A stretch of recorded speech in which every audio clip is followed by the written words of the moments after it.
যে কোনো ত্রিভুজের সূক্ষ্মকোণের বিপরীত বাহুর, একটু খেয়াল করে দেখো আগেরটা কি ছিল, শুধু স্থূলকোণী ত্রিভুজের ক্ষেত্রে, আর এটা কি যে কোনো ত্রিভুজের ক্ষেত্রে হতে পারবে, ঠিক আছে, সূক্ষ্মকোণী হতে পারবে, স্থূলকোণী হতে পারবে, ঠিক আছে। দেখো যে কোনো ত্রিভুজের সূক্ষ্মকোণের বিপরীত বাহু, এই কথাটাই কিন্তু ইম্পর্টেন্ট, সূক্ষ্মকোণ, ঠিক আছে। আগেরটার ক্ষেত্রে কি ছিল, স্থূলকোণ। সূক্ষ্মকোণের বিপরীত বাহুর উপর অঙ্কিত বর্গক্ষেত্র অপর দুই ঘর, আচ্ছা যেটা লেখা আছে থাক, আগে আমরা ধাপে ধাপে আগাই আবার, ঠিক আছে। দেখো তো কি বলছে, যে কোনো ত্রিভুজের সূক্ষ্মকোণের, তাহলে দুই ধরনের ত্রিভুজ হতে পারে, একটা সূক্ষ্মকোণী ত্রিভুজ হতে পারে, অথবা একটা তোমার কি ওই স্থূলকোণী ত্রিভুজ হতে পারে, তাই না। আচ্ছা তাহলে আমরা একটু আঁকাই না আগে, ঠিক আছে। এখন দেখো আমরা দুইটা যে চিত্র নেব, একটা সূক্ষ্মকোণী ত্রিভুজ নেব আর একটা স্থূলকোণী ত্রিভুজ নেব। ফার্স্ট একটু খেয়াল করে দেখো তো, আমি মনে করো এখানে একটা ত্রিভুজ নিলাম এমন, ঠিক আছে। এই যে আমি একটা ত্রিভুজ নিলাম, ত্রিভুজটার নাম দিলাম এ বি এবং সি। এটা কি একটা দেখো তো সূক্ষ্মকোণী ত্রিভুজ না, এটা একটা সূক্ষ্মকোণী ত্রিভুজ। আমি আরও একটা ত্রিভুজ নেব এখানে, ত্রিভুজটা হলো এমন, একটু আগে আমরা যেই টাইপের ত্রিভুজ নিয়ে আলোচনা করছি আর কি, এটা দেখো তো একটা স্থূলকোণী ত্রিভুজ না, এই কোণটা কি তার স্থূলকোণ, তাই তো। আচ্ছা এখন এই ত্রিভুজটারও আমি নামকরণ করে দিলাম এ বি এবং সি, ঠিক আছে। এখন এ বি এবং সি ত্রিভুজ নামকরণ করলাম। আমাদের যদি এই জায়গাতে পিথাগোরাসের উপপাদ্য অ্যাপ্লাই করতে চাই, তাহলে কি করতে হবে, আবার লম্ব বিক্ষেপ নিয়ে আসতে হবে না, লম্ব বিক্ষেপ না নিয়ে আসলে তো আমরা ওখানে সমকোণী ত্রিভুজ পাবো না, তাই না। এবার আমি কি করব, এই যে এই বিন্দু থেকে এই যে ভূমিটার উপরে এখন আমি এসি এর লম্ব বিক্ষেপ অঙ্কন করবো আর কি। দেখো তো এসি এর লম্ব বিক্ষেপ কোনটা, সি বিন্দু তো ভূমির উপরে অবস্থিত, তার জন্য আমি সি বিন্দু থেকে তো লম্ব অঙ্কন করতে পারছি না, কিন্তু এই বিন্দু তো উপরে অবস্থিত হলে এই বিন্দু থেকে আমি এটার উপরে একটা লম্ব অঙ্কন করলাম ভূমির উপরে। তাহলে দেখো তো এখানে একটা 90 ডিগ্রি কোণ উৎপন্ন হচ্ছে, এ পাশের কোণটাও কত 90 ডিগ্রি। এখানে যে বিন্দুটা পেলাম এই বিন্দুটার স্থানাঙ্ক দিলাম আমরা কত, ডি, ঠিক আছে। এবার একটু খেয়াল করে দেখো তো, আমি ধরে নিলাম এই তুমি সূক্ষ্মকোণ এটাও ধরতে পারো এটাও ধরতে পারো, কিন্তু আমাদের প্রমাণ যেটা দেওয়া আছে তো ওই অনুসারে সি কোণটাকে সূক্ষ্মকোণ ধরে করা আছে, ঠিক আছে। এটা ধরেও তুমি করলে প্রমাণের লেখাটা একটু অন্যরকম আসবে, কিন্তু সেম। তাহলে এইটাতে আমরা ধরলাম এটা সূক্ষ্মকোণ। এবার দেখো তো এই ত্রিভুজের ক্ষেত্রেও সূক্ষ্মকোণটাই কিন্তু নিতে হবে, আমরা সি কোণটাকে ধরলাম সূক্ষ্মকোণ। একটু খেয়াল করে দেখো, যেহেতু আমরা দুইটার ক্ষেত্রে একই প্রমাণ নিয়ে কাজ করবো, তার জন্য দুইটাতেই কিন্তু আমরা সিকে কি ধরছি, সূক্ষ্মকোণ ধরছি, ঠিক আছে। আচ্ছা এবার একটু খেয়াল করে দেখো, তাহলে সিকে সূক্ষ্মকোণ ধরলাম, এইখানেও তো আমাদের লম্ব বিক্ষেপটা অঙ্কন করতে হবে, তাই না। আগের যে এই চিত্রটা আমরা অঙ্কন করছিলাম না, সেম। কি করবো এবার, এই যে বিসি বাহুটাকে এইদিকে বর্ধিত করে দেবো, বর্ধিত করার পরে এই বিন্দু থেকে এখানে লম্ব অঙ্কন করবো, এটার স্থানাঙ্ক কত হবে, ডি। বুঝতে পারছো। আচ্ছা এবার আমরা এই যে এখানে যেটা লেখা আছে প্রমাণ যেটা করতে হবে, প্রমাণটা একটু মিলাই দেখি, আমাদের চিত্র অঙ্কন করা শেষ। আচ্ছা এখানে আমরা বলতে পারছি না, একটু খেয়াল করে দেখো তো, এটার ক্ষেত্রে এসি এর লম্ব বিক্ষেপ কোনটা, সিডি। এটার ক্ষেত্রে এসি এর লম্ব বিক্ষেপ কোনটা, এটার ক্ষেত্রেও কিন্তু লম্ব বিক্ষেপ সিডি। দেখো সি থেকে আমরা লম্ব অঙ্কন করতে পারছি না, ঠিক আছে, কিন্তু এ থেকে লম্ব অঙ্কন করতে পারছি আমরা, তাই তো। তাইলে এসি এর লম্ব বিক্ষেপ এখানে কোনটা, সিডি। বোঝা গেছে কি জিনিসটা। আচ্ছা তারপরে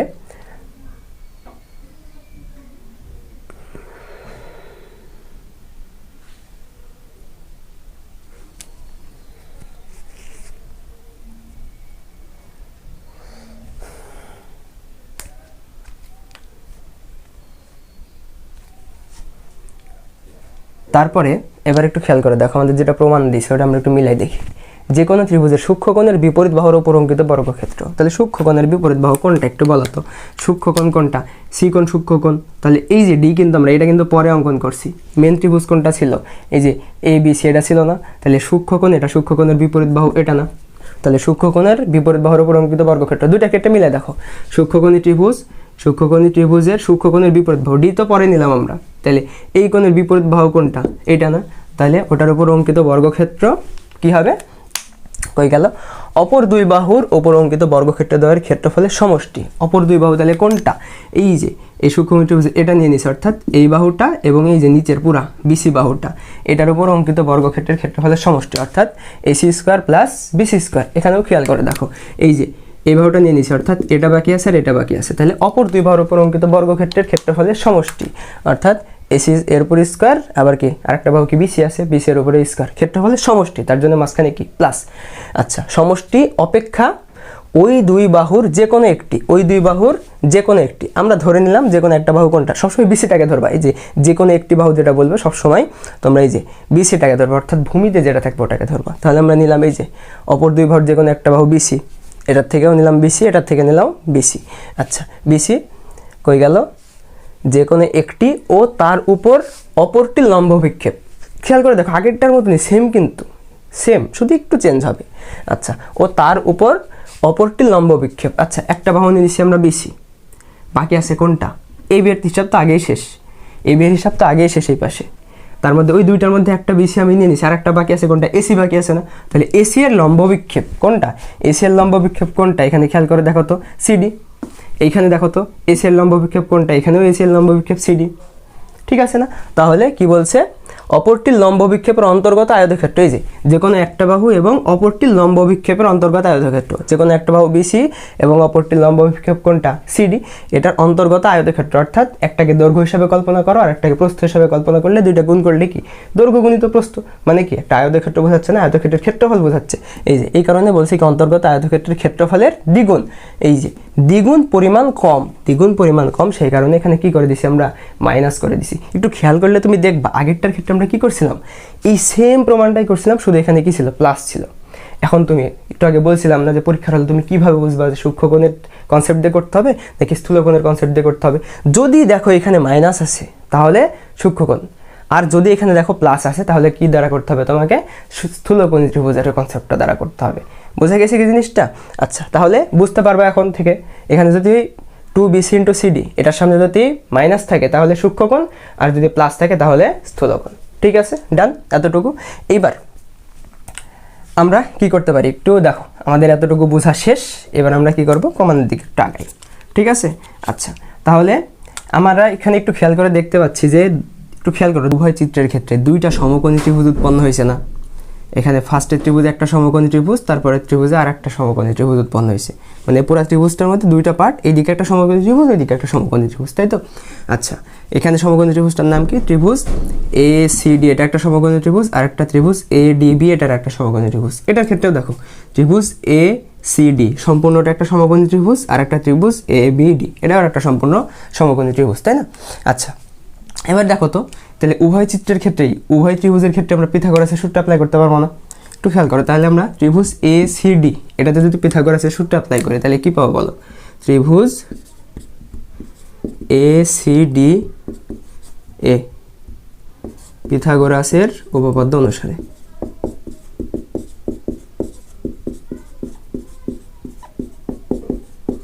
পিথাগোরাসের উপপাদ্য অনুসারে কি পাওয়া যাবে একটু খেয়াল করো। অতিভুজ কোনটা, এই যে এটা সমকোণ, তাহলে সমকোণের বিপরীত বাহুটা অতিভুজ, অর্থাৎ AC এটা অতিভুজ, তাই না? তাহলে আমি এখানে বলতে পারবো AC² = লম্ব স্কয়ার অর্থাৎ AD², লম্ব স্কয়ার প্লাস ভূমি স্কয়ার অর্থাৎ CD²। একটু খেয়াল করে থাকতে এটার ক্ষেত্রে সত্য হচ্ছে কিনা, ত্রিভুজ ACD এর ক্ষেত্রে অতিভুজ এটা AC, তাহলে AC² = লম্ব স্কয়ার অর্থাৎ AD² প্লাস ভূমি স্কয়ার অর্থাৎ CD²। এই যে এটা 90 ডিগ্রি কোণ। ঠিক আছে, দেখো দুইটার ক্ষেত্রেই কিন্তু এই কন্ডিশনটা যায়, তাহলে এটাকে আমরা ধরলাম 1 নম্বর ইকুয়েশন। ঠিক আছে, এবার আরেকটা সমকোণী ত্রিভুজ কি আছে, ত্রিভুজ ADB, না ত্রিভুজ ADB। আচ্ছা, ত্রিভুজ ADB এর ক্ষেত্রে এবার কি লেখা যাবে? আচ্ছা, এইবার আমাদের দুইটা চিত্রের ক্ষেত্রে একটু চেঞ্জ আসবে। ঠিক আছে, দুইটা চিত্রের ক্ষেত্রে একটু চেঞ্জ আসবে, আমি দুইটা দুই পাশে করছি আর কি। হ্যাঁ, এতটুকু পর্যন্ত সেম, এতটুকু পর্যন্ত সেম। তারপরে তুমি যদি এই চিত্র দ্বারা করো তাহলে এই বাম পাশে আমি যেটা করছি ওটা দ্বারা করবা, আর যদি তুমি ডান পাশের চিত্র দ্বারা করো তাহলে ডান পাশে যেটা করবো ওটা দ্বারা করবা। ঠিক আছে, সামান্য একটু জায়গায় ডিফারেন্স, তাছাড়া কোনো চেঞ্জ নাই এখানে। তাহলে একটু খেয়াল করো, দেখো তো ত্রিভুজ ADB এর ক্ষেত্রে, ত্রিভুজ ADB এখানে কি এটা লিখছে পিথাগোরাসের উপপাদ্য অনুসারে, এটা লিখবা। ঠিক আছে, পিথাগোরাসের উপপাদ্য অনুসারে কি পাই আমরা, অতিভুজ কোনটা, AB, না?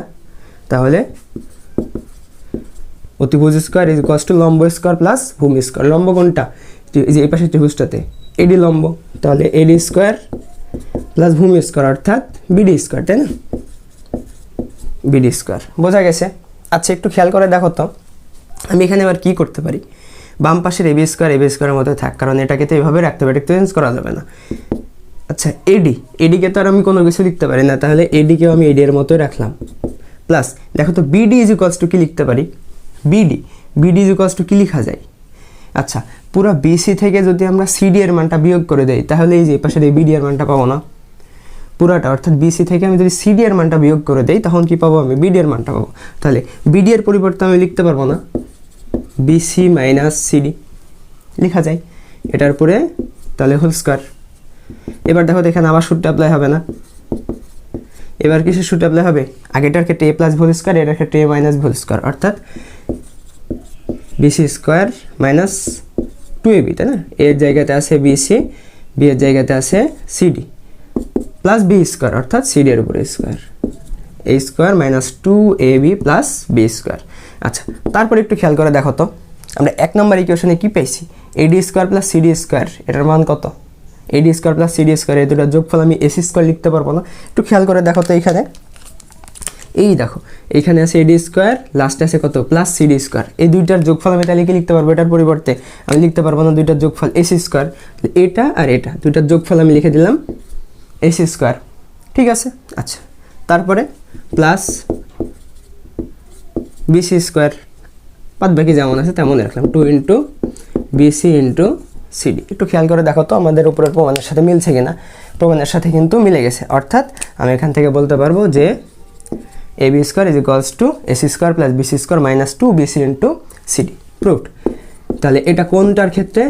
এটা আমাদের বাম পাশের চিত্রের ক্ষেত্রে, বাম পাশেরটা, ঠিক আছে? যদি এমন চিত্র আঁকো তাহলে তুমি এভাবে প্রমাণ করবা। তারপরে দেখো তো এবার ডান পাশের চিত্রের ক্ষেত্রে আমরা প্রমাণটা দেখব, ঠিক আছে? সেম একই রকম জিনিস। এবার দেখো তো এখানেও কি কোন ত্রিভুজের ক্ষেত্রে? ত্রিভুজ এডিবি এর ক্ষেত্রে লিখছিলাম না? এখানেও সেম ত্রিভুজ এডিবি এর ক্ষেত্রে, ত্রিভুজ এডিবিএ, এখানেও লিখবা পিথাগোরাসের উপপাদ্য অনুসারে পাই, কি পাও? পিথাগোরাসের উপপাদ্য অনুসারে ত্রিভুজ এবিডি এর ক্ষেত্রে অতিভুজ স্কয়ার মানে কত? এখানে ত্রিভুজ এডিবিএ অতিভুজ এবি না, তাহলে অতিভুজ স্কয়ার ইজ ইকুয়ালস টু লম্ব স্কয়ার প্লাস ভূমি স্কয়ার। লম্ব কোনটা? এডি, এডি স্কয়ার প্লাস ভূমি স্কয়ার অর্থাৎ বিডি স্কয়ার, বিডি স্কয়ার। বোঝা গেছে জিনিসটা? ঠিক আছে, একটু খেয়াল করে দেখো এতদূর পর্যন্তও কিন্তু আমরা এখন পর্যন্ত সেম আগাইছি, তাই না? আচ্ছা তারপরে একটু খেয়াল করে দেখো তো আমি কি করতে পারি? এখানে এডি স্কয়ার আগেরটার মতো যেমন ছিল তেমনই রাখলাম। আচ্ছা বিডি মানে কি লিখতে পারি? এখানে যে বিডি আছে, বিডি মানে কি লিখতে পারি আমি? আচ্ছা পুরাটা থেকে আমি যদি বিসি এর মানটা বিয়োগ করে দেই, খেয়াল করে দেখো পুরাটা অর্থাৎ সিডি থেকে আমি যদি বিসি এর মানটা বিয়োগ করে দেই তাহলে আমি এই যে এখানকার বিডি এর মানটা পাবো না। বুঝতে পারছো কি জিনিসটা? পুরাটা মানে এই যে এখান থেকে এতদূর পর্যন্ত সিডি থেকে যদি আমি বিসি এর মানটা বিয়োগ করে দেই তখন আমি কি পাবো? বিডি এর মানটা পাবো না। অর্থাৎ আমি এখানে বিডি এর পরিবর্তে কি বলতে পারবো? সিডি মাইনাস বিসি, তাই তো? সিডি মাইনাস বিসি এরপরে হোল স্কয়ার। দেখো এই জায়গাতে শুধু একটু চেঞ্জ, এখানে আমরা কি লিখছিলাম? বিসি মাইনাস সিডি এটার উপরে হোল স্কয়ার, এখানে কি লিখলাম? সিডি মাইনাস বিসি এটার উপরে হোল স্কয়ার, কিন্তু একই বিষয়। একটু খেয়াল করে দেখো দুইটা আমি বিয়োগ করছি তারপরে স্কয়ার করছি, শুধু চিহ্নটা চেঞ্জ আসার কথা ছিল, কিন্তু স্কয়ার করছি যেহেতু তার জন্য কি মানটা আবার সেম চলে আসবে না। এখন আমি যদি এখান থেকে ক্যালকুলেশন করি তাহলে কি পাবো? একটু খেয়াল করে দেখো, এডি স্কয়ার আমি এডি স্কয়ারের মতো রাখলাম plus A minus whole square এখানে, অর্থাৎ A square minus 2ab plus B square.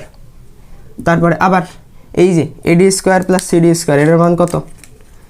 এই যে AD square plus CD square 1 number equation অনুসারে ওটার দুইটার যোগফল কত লিখতে পারবো? আমি এসি স্কয়ার লিখতে পারবো। তাহলে দুইটার যোগফলের পরিবর্তে আমি বসাই দিলাম এসি স্কয়ার, আর এই যে বাদ বাকি যেমন ছিল, তারপরে যে প্লাস বিসি স্কয়ারটাকে আমি একটু সামনে লিখলাম আর কি, প্লাস বিসি স্কয়ার, বাদ বাকি যেমন ছিল তেমন রাখলাম, মাইনাস 2 ইন্টু বিসি, একটু সাজাই লিখছি বিসি ইন্টু সিডি। এ পাশে কি ছিল? এবি স্কয়ার ছিল। দেখো একটু খেয়াল করে, যেটা প্রমাণ করতে বলছিলাম আমরা ওটাও প্রমাণ করে ফেলছি, প্রুভড। তাহলে বোঝা গেছে যদি যে কোনো ত্রিভুজের ক্ষেত্রে সূক্ষ্মকোণের ক্ষেত্রে আর কি সূক্ষ্মকোণের বিপরীত বাহু এর রিলেটেড যখনই তোমাকে বের করতে বলবে অথবা উপপাদ্য প্রমাণ করতে বলবে, তোমাকে কি করতে হবে? দুইটা মাধ্যমে তুমি করতে পারো, একটা কি তুমি সূক্ষ্মকোণী ত্রিভুজ নিয়েও করতে পারবা আর একটা স্থূলকোণী ত্রিভুজ নিয়েও করতে পারবা।